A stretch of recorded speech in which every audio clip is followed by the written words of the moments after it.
Avant de faire une méditation plus profonde avec vous par rapport à ceci, je voulais juste vous faire une petite synthèse des 3 différentes étapes que nous avons parcourues ici. Un cours miracle nous encourage à faire face à ce sort de dilemme intérieur, en nous souvenant que le seul endroit où nous allons trouver le véritable bonheur que nous cherchons est à l'intérieur. Mais cela passe pour vraiment produire une véritable transformation dans notre esprit. Cela passe par une observation de l'intensité de notre souhait de bonheur dans ce monde, de notre engagement, de notre plein engagement dans ce monde, en insistant qu'il sera le lieu de notre bonheur, de notre sentiment de plénitude et de satisfaction. Nous devons d'abord devenir très conscients de la partie de nous qui continue dans cette démarche.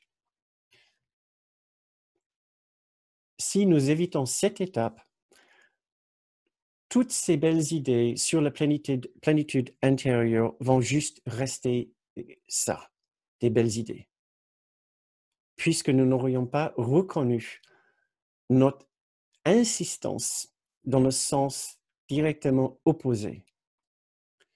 D'un côté, nous sommes capables de dire « Je sais que la seule plénitude sera celle que je trouve à l'intérieur, si elle est déjà dans mon esprit. » Et de l'autre côté, je ne reconnais pas à quel point je continue à m'investir dans l'extérieur comme si je vais arriver à satisfaire ce manque en changeant mon monde extérieur. Donc, la première étape, c'est d'observer l'intensité de notre souhait de trouver notre bonheur et satisfaction à l'extérieur, de par nos différents projets.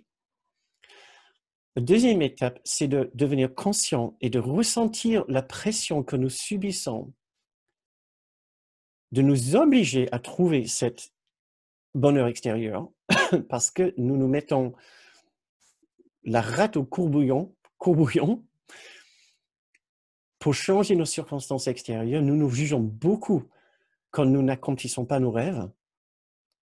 Il y a un vrai stress intérieur à penser que peut-être on n'arriverait pas à atteindre notre but extérieur, et devenir aussi très conscient de la douleur de ce sentiment de manque.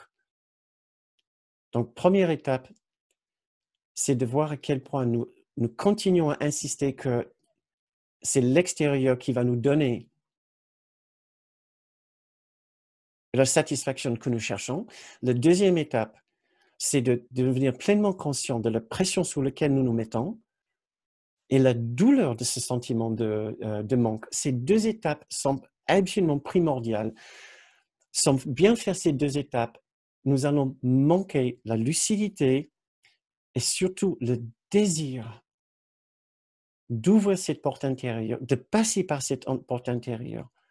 Nous avons besoin de ces leviers de motivation pour nous propulser en dehors du concept du petit soi, en dehors de notre attachement du petit soi, puisque, comme je vous ai dit tout à l'heure, en réalité, ce n'est pas les objets extérieurs qui nous intéressent, c'est l'objet intérieur, le moi auquel je suis le plus attaché.